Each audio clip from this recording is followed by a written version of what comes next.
Ipasa mula sa sulat.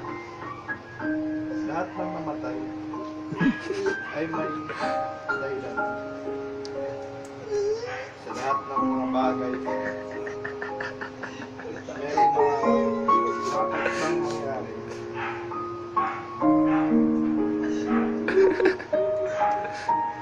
Sa kanyang buhay, inaalala natin yung kanyang kabayanihan sa pagsipsip sa school, Sa pagiging bida-bida. magiging bida-bida, at sa kahit ano pa. Nakilala natin si Drogo, mga kaibigan. Nakilala natin si Drogo bilang masipag na mag-aaral. Yun. Dito na siya. Naway gabayan siya sa kanyang paglalakbay.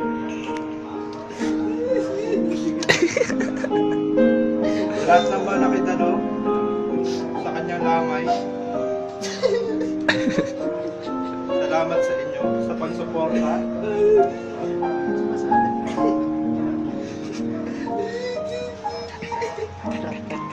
Amen.